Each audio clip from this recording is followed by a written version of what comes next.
Yo, welcome back to the Floating Dojo. I am happy to be back after a few weeks off due to some RTNs and traveling and just life being pretty busy in general. But kind of wanted to go over with you guys how my Road to Nationals went. I did play Katsu. I finished third, so I did get my invite with him, which I'm super excited about. So I'm going to kind of just go over the matchups of that.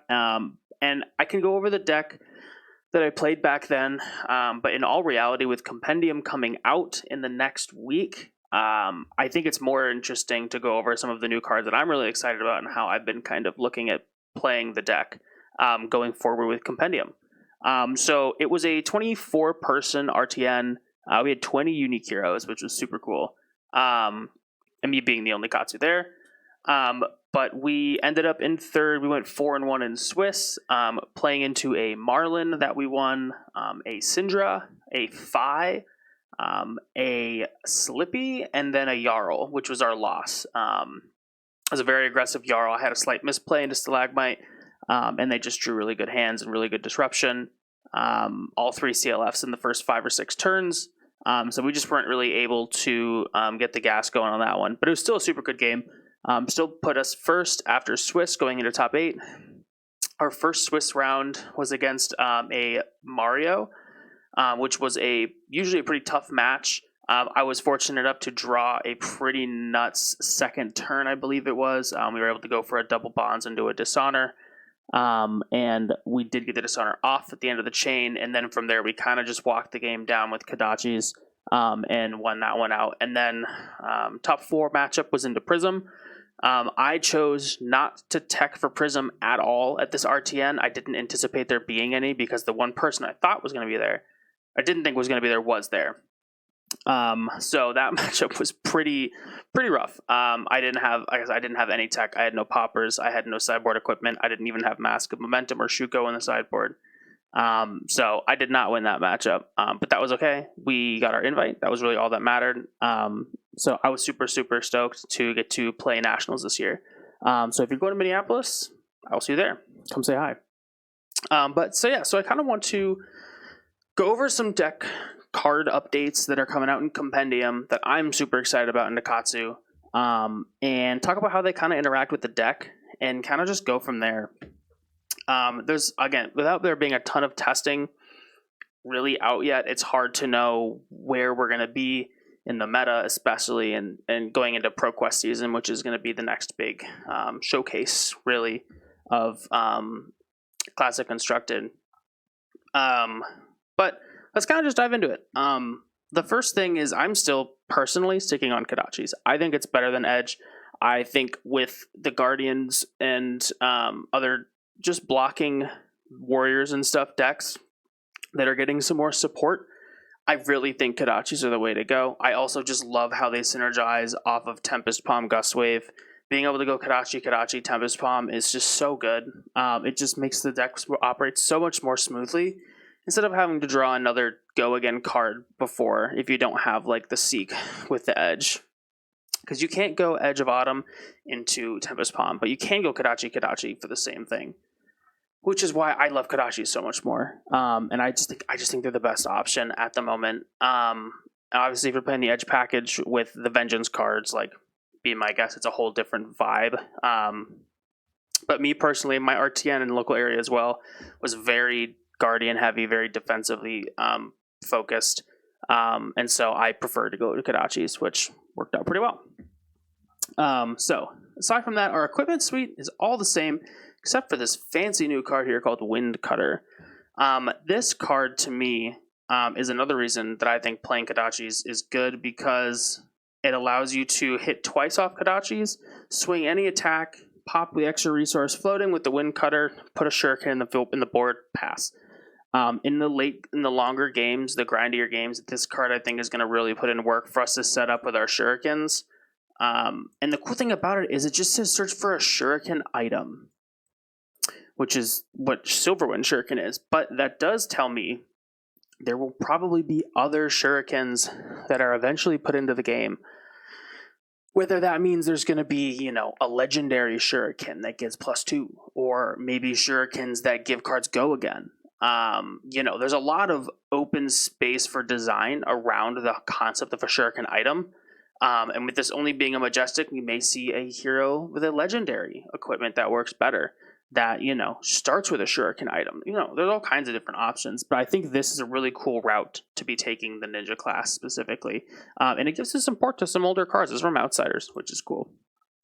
So in this deck, I did throw one wind cutter in here for the sideboard arm slot, which we still have breaking skills, and I think I'm going to try and run breaking skills in the fast matchups, or maybe I don't have time to set up one or two of those, and I also don't want to run three of these in the deck and then draw one when I need to have pressure and have to just lose tempo.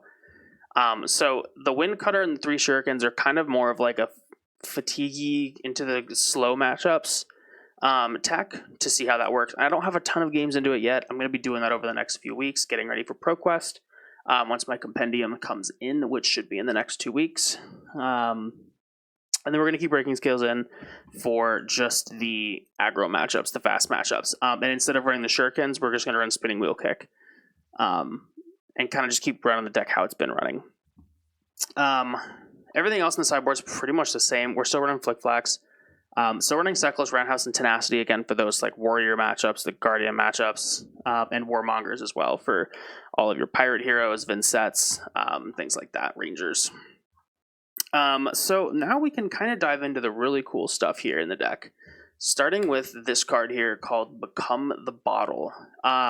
This is a card that just enables so much cool stuff for Katsu. When it attacks, you can choose a card on the chain, and the card gains the card's chosen name. So this is going to enable us to do things like, Descendant into Bonds into a bottle, naming Descendant, or any Gust Wave that you have on the chain. So you could go Kadachi, Tempest Palm into a Bonds, and then name Tempest Palm again. Anything, really what matters is this allows you to do double bonds without having to pop boots, or even have Tempest Palm or the resource available for the Descendant. You can just do it.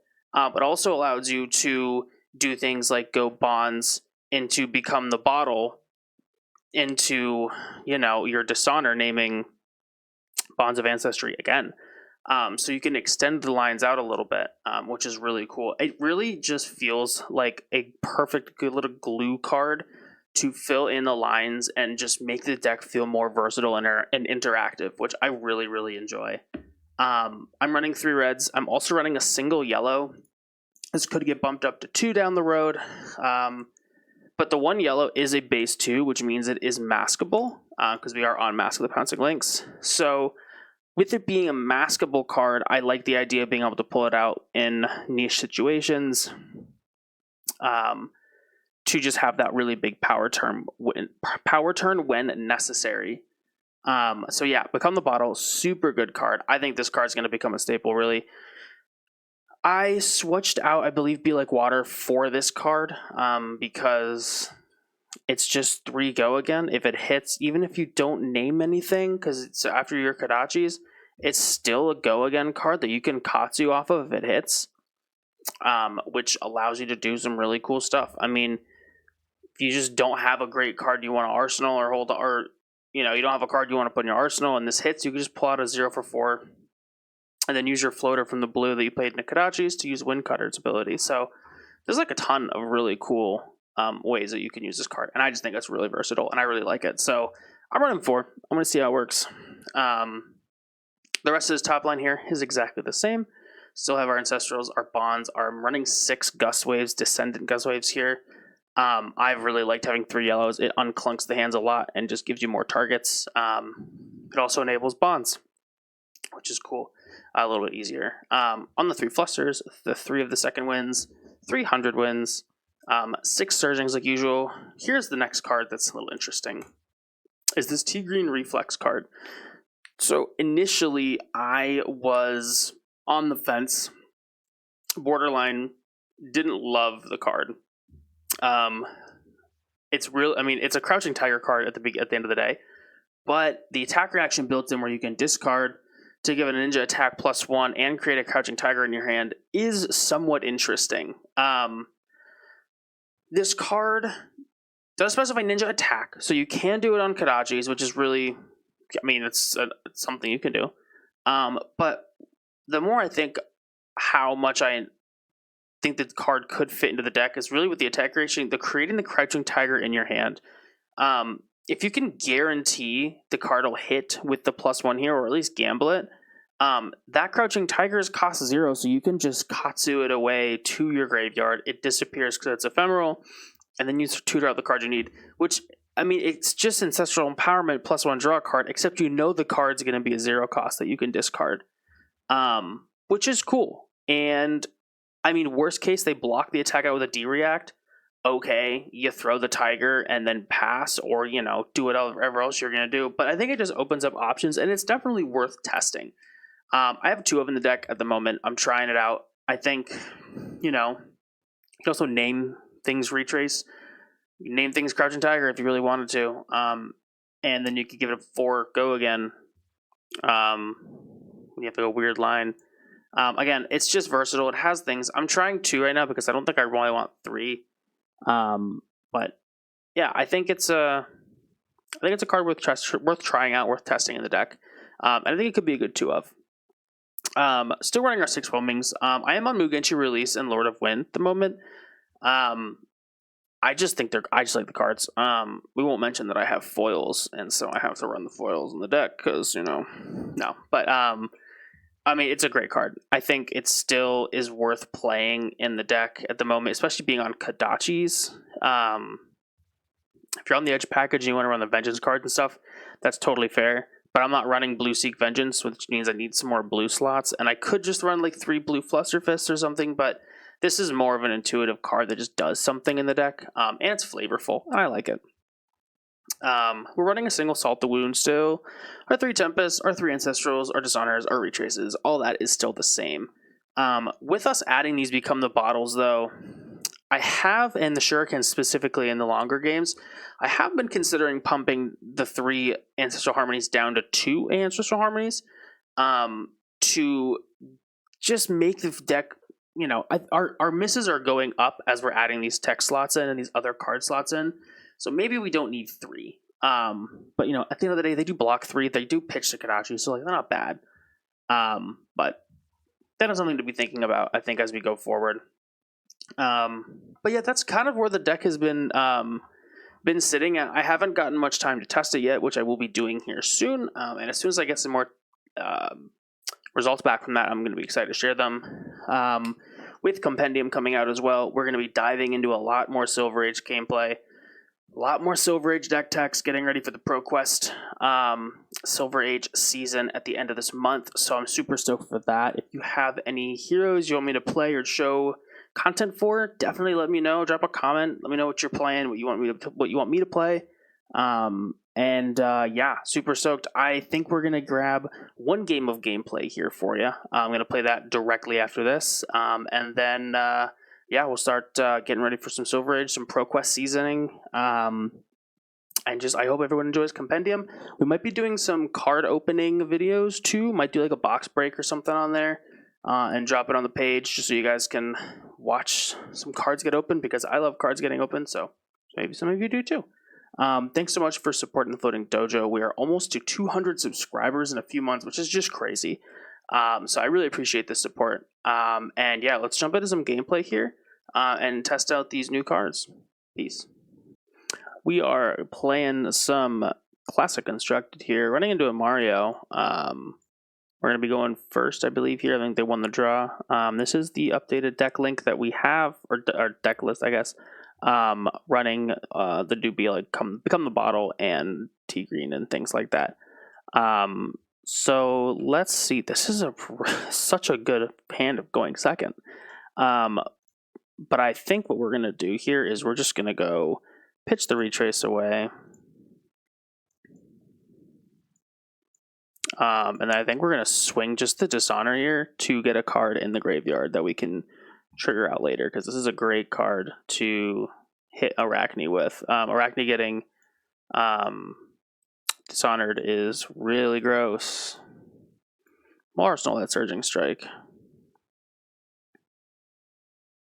Okay, pitching away. Take out the Mantle. With the Mark of Black Widow in there, which tells me they probably have a good card in there. So we're gonna wait here because this could be a pretty powerful turn we have here with this big on the bottle. Ooh, that's gross.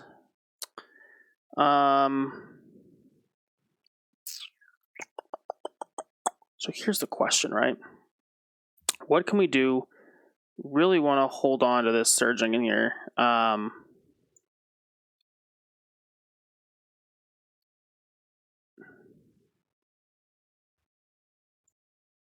We'll try blocking 4 here and see if they have a reaction. They don't usually have much contract pump stuff. Most of it is stealth, so I really think that's, yeah, probably a safe bet. Okay, cool.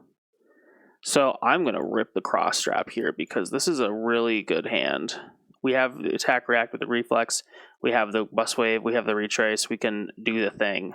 And we can go for a dishonor here probably pretty easily, or at least pull most of the cards from their hand that matter.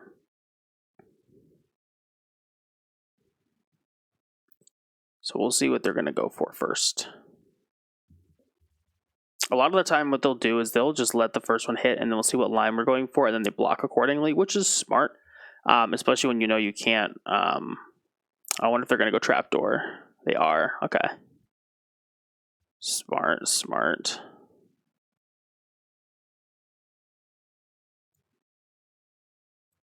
That's fine. We'll let, yeah, they're going to go frailty trap, which makes sense. So we're going to actually discard the T-green and make the tiger. How did the... Oh, because it was from Arsenal. That's really smart. So we're going to pass. I forgot about that. But they know we have it now, which is, you know, my own information giving away. It is what it is. We have it chilling here. So what we're going to do is hopefully see how much they're going to block here and then do some math.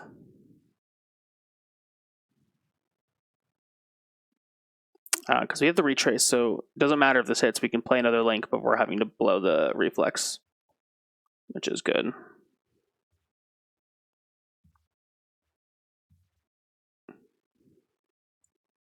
He wants me to do it. Sure, we'll do it. That's fine.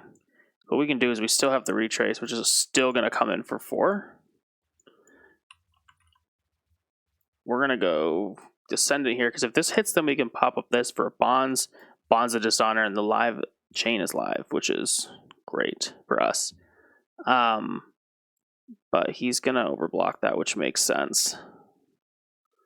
We'll just play it to get rid of it. So us giving that away a little too obvious, but it is what it is. That was my own fault for accidentally hitting the wrong button or not thinking. But ooh, he's got a codex. Really gross. What we can do though is we have a flick flack, so we can block out whatever we put in here. So we'll put that in. Discard that.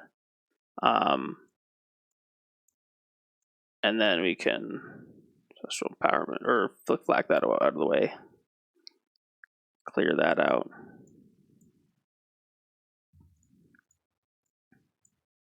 Cool. So we have frailty, which really sucks, but that's okay. We're just going to swing 4 here. We have the empowerment, so we can possibly make it hit, draw maybe a red whelming, threaten another card draw, pull some more cards out of their hand. We'll see what line they go for and how they decide to block. I'm just going to say no reactions here. Okay, cool.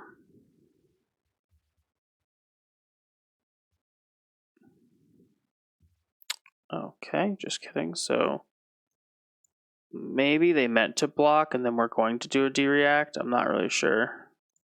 That's fine. Yeah. Okay, so he's got a shelter in hand, we know, which is what it is. I think maybe he was just gambling that we didn't have, that we had another attack and he was going to, like a 4, like a whelming, and he was going to hold it to throw that away. But now he's got it held in hand, which is kind of awkward for him. He's just going to codex with nothing around just to get rid of a card. So he's definitely, he kind of blocked himself up a little bit, which is cool with us because we don't actually have an attack from Arsenal. We just have the pump. So we're going to get to come in for 5 here. They really don't have any blocking equipment, so they're going to have to start blocking from hand, which is sweet. That's fine. Go with this one because this just has unconditional go again. It does more damage and has better odds of hitting, but that's fine. He has the D-react and we know it. We can play around that. Sweet. So we'll draw first, obviously, so we can know what we can play around. Ooh, wow. Okay. Yeah,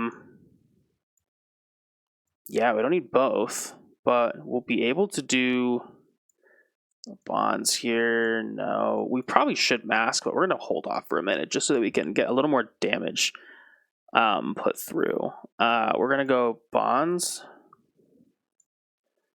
We don't have another bonds, unfortunately, but what we can do is we can pull out a retrace. Or no, we probably can't. We could pull out a retrace here. We don't have an ability to double bonds, which is a little unfortunate, but we can do a pretty good line here for damage. Or we can just arsenal this Descendant Gust Wave. That's another option. We don't have to throw it. Because we did Surging, Whelming, Bonds. So Dishonor's not active. We'd have to pay. We'd pop the Dishonor out, pitch into the Descendant, and that which could be worth it. Because they only have 1 card block left, and they have no equipment, which means they either have to have another D-Rack, which they definitely don't, because they would have done it to stop the card draw. Which tells me that we are swinging this for 4 with the thing active means they're going to have to give us a card in both of these to not be dishonored. Which is pretty good. So let's see how he plays this first. Yeah, so I think this is probably a fine time to do this. Because then we can go. We have a frailty, so we can't even Kadachi with the extra resource, which is fine. If we did, I would have probably used it there. But he's going to have to take another 7 and then give us everything, which is pretty good. We'll name this Bonds to turn the pump back on for Dishonor. And then, theoretically, he's got to give us everything. Because we have the breaking scales, and if he doesn't, then he just gets dishonored for the game. Okay, cool, yeah. I mean, I think that's worth blowing our headpiece for. Putting him to 25 while we're still at 39 is pretty good. I kind of want to arsenal that Surging, I think, next turn. Because we can't really pay for it super well. So my gut's telling me, because throwing 9 damage here doesn't do that much for us.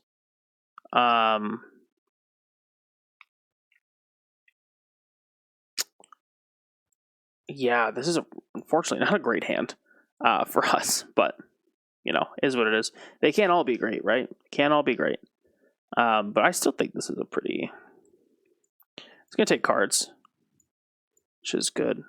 4 raw damage, put him to 21. We can arsenal this Surging Strike, which will protect us from the frailty, hopefully. The Codex. He's only got what, 1 left, right? He's played 2? Yeah, he's played 2. So he can give it go again with this now. I think I'm okay with that. I think I'm okay losing a card. That's fine. We're gonna get rid of the bottle. That's fine. We have the Surging, we have the Descendant. We want to keep both of those for sure.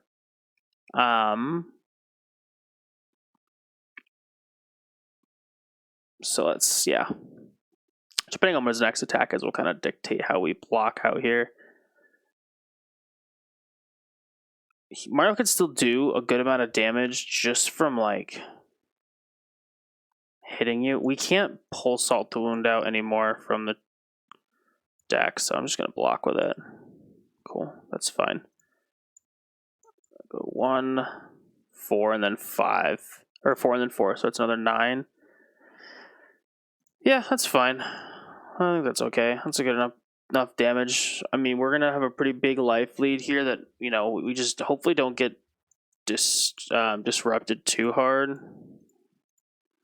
Unfortunately, we can't do the Katsu thing. We don't really have to. We're just going to do more damage anyway. Could have been good to have the whelming there, but we'll see if they give us a card. This is the hard part of the game with Katsu, where sometimes, we've blown all of our equipment, so now we have to just really hope that we draw well, or else we can just brick pretty hard. It's our first Harmony, which is cool to see.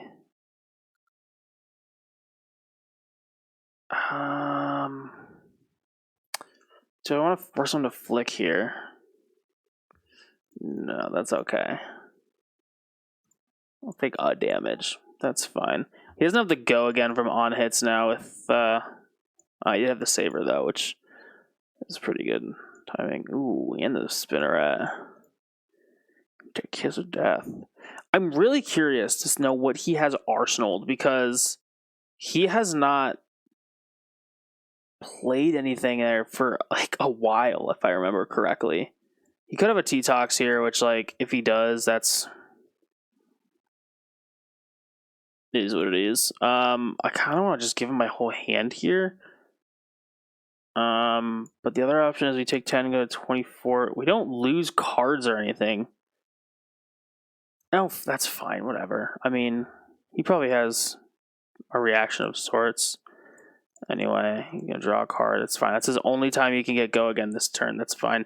I think blocking that whole thing out, if he has T-Tox or Pump, just makes it so pointless for us. I mean, like, he's going to draw big hands again. It's not going to stop happening, I don't think.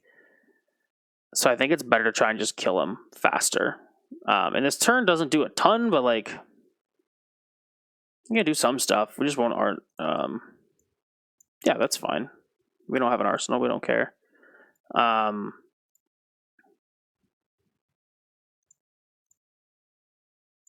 Okay, cool. Yeah. So we could arsenal this Harmony. That's totally an option, but I think presenting damage with it is just better. Because now we can go 1-1, put him to 10, and then we'll have 2 attacks threatening Katsu triggers, which is good for us. It pulls at least 2 cards out of his hand, which means he'll probably have a smaller hand next turn. We're going to name Descendant Gustwave on that so that we can bonds off of it again if he does let it hit, which I highly doubt he would. So yeah, it's cool. Yeah, we'll just throw 4 damage. That's cool with me. I think just throwing damage is fine. You either kills him faster or takes a card out of his hand, and that's just all that matters really for us. Playing slow or like setting up bigger hands doesn't really work as well into aggro decks, in my opinion. I think it's much better to do them into this slow decks. So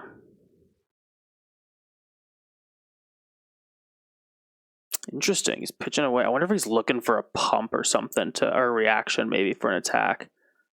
Okay, yeah, that's pretty good. So the problem is we don't have a way to get that bonds to trigger here. So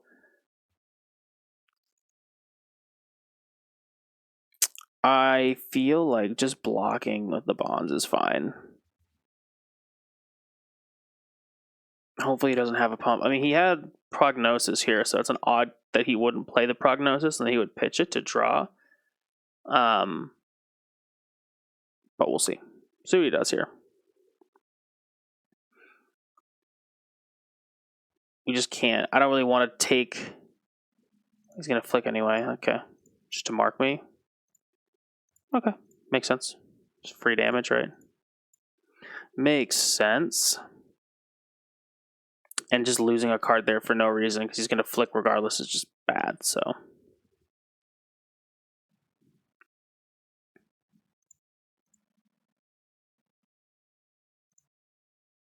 I'm going to pull a Frailty Trap out, which is really good. Gross.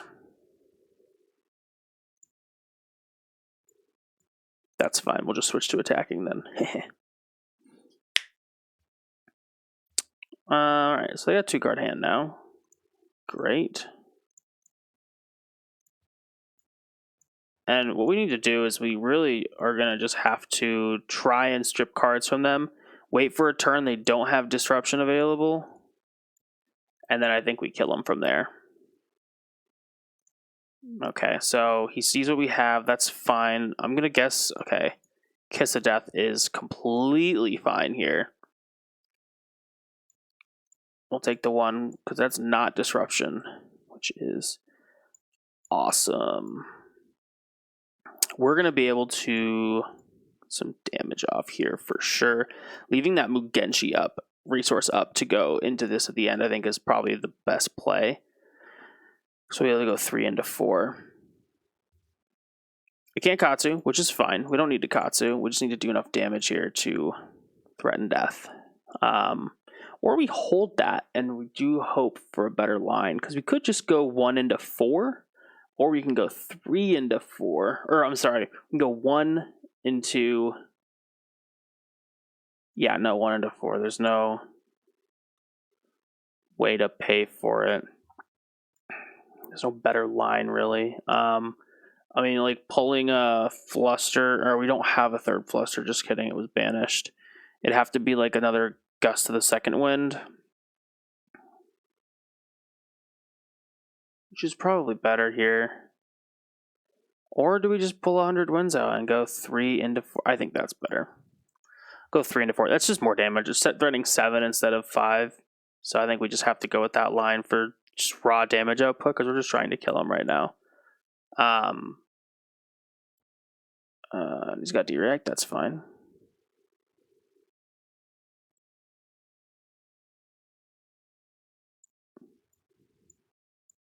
See if he blocks this, thinking that there's another one, because we haven't Katsu'd yet, so could let this hit. And okay, so he didn't. Cool. So now we're going to just swing for 4 and either just put him to 4 or we take his whole hand and then we're on tempo. Okay, it was an Inertia Trap, which, cool. I mean, that's fine by me. We took their whole hand. That's so bad. Gamble. We're going to force him to give me a block on a 2-powered attack here, or a 5-powered attack here. So we're gonna, maybe he gives, if he gives us a card here, I think it feels really good. But yeah, I mean it hit, but like we just don't have Gogan. If he lets us hit, then we can Breeze Riders here. So I think throwing this Gust Wave for 5 is probably our best bet, because it just allows us to force him to give me 2 cards, basically. I mean, we lose a card if he doesn't let it hit, but that's not the end of the world. I think the threat of killing him is more important than keeping cards in the deck, right? We're more cards than they do anyway. Let's see. I mean, I'm hoping he didn't just leave thinking I have the absolute nuts here, because I don't. There is a real possibility that he just left, though, seeing me draw this off the top. Which, I mean, like, I would have loved to play this out, because this isn't the best.